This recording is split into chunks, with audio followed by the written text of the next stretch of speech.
आपल्या आईच्या व्यथा सांगत असताना लेखक या शेवटच्या प्रकरणामध्ये म्हणतोय,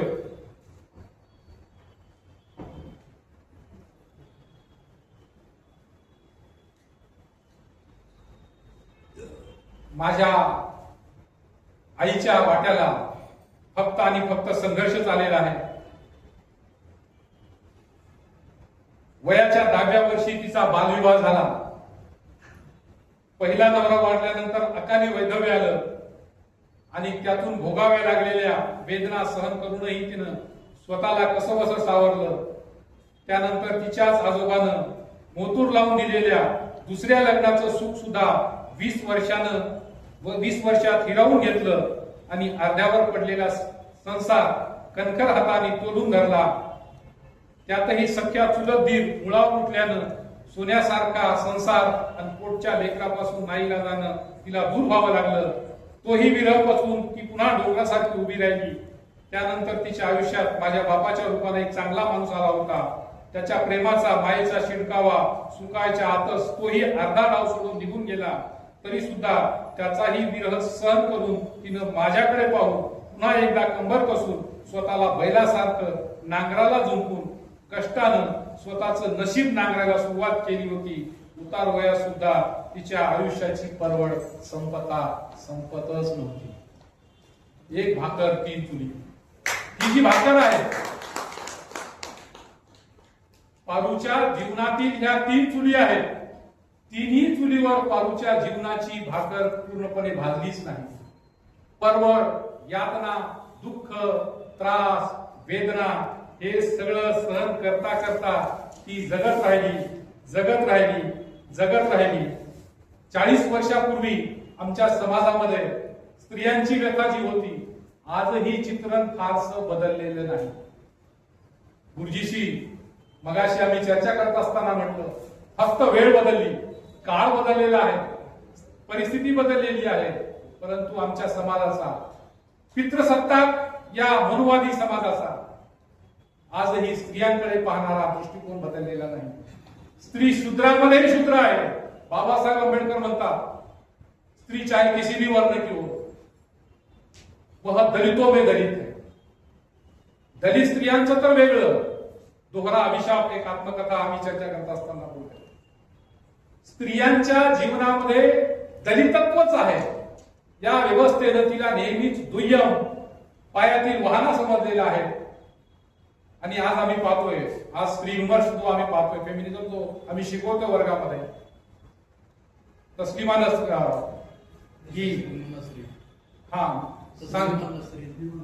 नसरीन दी सेकंड सेक्स या पुस्तकामध्ये म्हणते, स्त्री बनती नहीं बनाई जाती है, औरत बनती नहीं बनाई जाती है. हा समाज, मग त्यामध्ये स्त्रिया सुद्धा आहेत. सासूच्या रूपानं, ननदेच्या रूपानं एक स्त्री दुसऱ्या स्त्रीचं शोषण करते. भूमिका बदलली. ही स्त्री सासू जेव्हा होते त्यावेळेस माझ्या सासूने जसा छळ केलाय तसा मी माझ्या सुनेचा छळ केला. ही मनुवादी पितृसत्ताक व्यवस्था, ही रूढी परंपरा आम्हाला कुठेतरी बदलणं, या संदर्भामध्ये अंतर्मुख होणं आवश्यक आहे.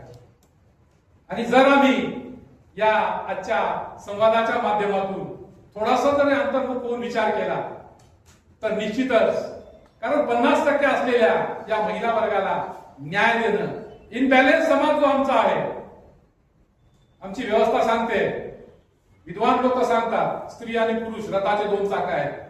नाही, हे चुकीचं आहे. स्त्री आणि पुरुष रथाचे चाक नाही, सायकलचे 2 चाक आहेत. स्त्री मागचं चाक आहे, पुरुष पुढचं चाक आहे.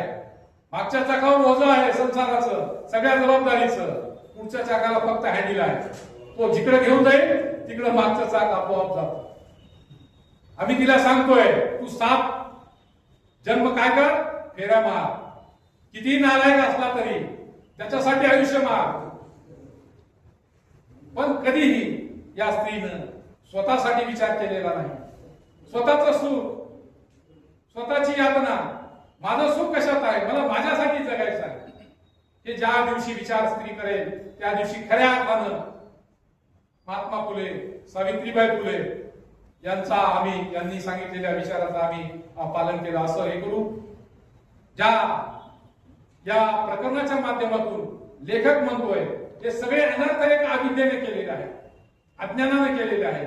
आणि या अज्ञानाला, या अंधकाराला, या रूढी परंपरेला दूर करायचं असेल तर मित्र हो, आम्हाला सारासार विचार करावा लागेल. प्रत्येक घटनेमध्ये कार्यकारण भाव आहे, तो कार्यकारण भाव शोधणं गरजेचं आहे. मी अनिष्टा कार्यकर्ता असल्यामुळे सांगतोय, आम्हाला प्रत्येक घटनेच्या मागे असलेला कार्यकारण भाव शोधणे गरजेचं आहे. घटनेच्या मागे असलेला कार्यकारण भाव जर आम्ही शोधू तरच निश्चित आमच्या घरात, आमच्या भगिनीला, आमच्या मुलीला, आमच्या घरातील स्त्रियांना आम्ही सन्मानानं जगू आणि सन्मानानं आपण जगू. याच आशेनं मी थांबतोय. आपण मला ऐकून घेतलं आणि वेळ झाल्यावर सुद्धा एवढी मोठी कादंबरी अजून मला बरंच तासभर बोलायचं होतं, पण वेळेच्या मर्यादा आणि मी समजावण्याचा प्रयत्न केलेला आहे. जेवढं आपल्यापर्यंत पोहोचलं ते आपलं यश समजा. ज्या काही उणिवा राहिल्या असतील त्या वाचून पूर्ण करा. एक अजून सांगतोय, युट्यूबवर हे उपलब्ध आहे पूर्ण कादंबरी. मी लिंक टाकेल ग्रुपवर. आपण अवश्य पुस्तक घेऊन वाचा. जर जमत नसेल तर ऐका. समीक्षा खूप आहेत, युट्यूबवर आहेत.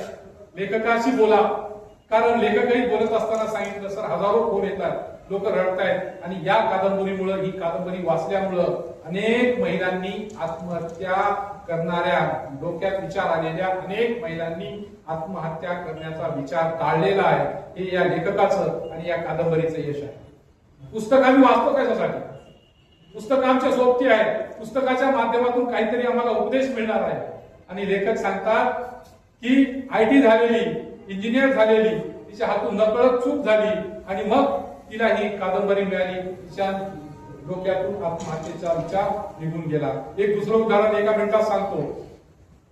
एका सुनेनं कादंबरी वाचली आणि मग ती आपल्या सासूसाठी वाचण्यासाठी ही कादंबरी ठेवते. सासू सुनेचं जमत नाही घरामध्ये, दररोज ठेवते.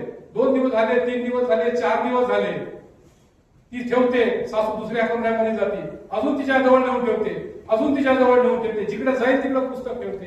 एके दिवशी सासूच्या मनामध्ये विचार येतोय, काय आहे याच्यामध्ये, बघू तरी. आणि ज्यावेळेस तिने कादंबरी घेतली, वाचून काढली आणि आपल्या सुनेला मिठी मारली, कडकडून मिठी मारली, ती सासू आपल्या सुनेला लेकीसारखी वागू लागली. ही प्रतिक्रिया म्हणजे ही कादंबरी आहे. आपण निश्चितच वाचाल अशी अपेक्षा करतो. थांबतो ऐकल्याबद्दल आणि मला सहयोग आणि संधी दिली त्याबद्दल सर्वांचे आभार मानतो.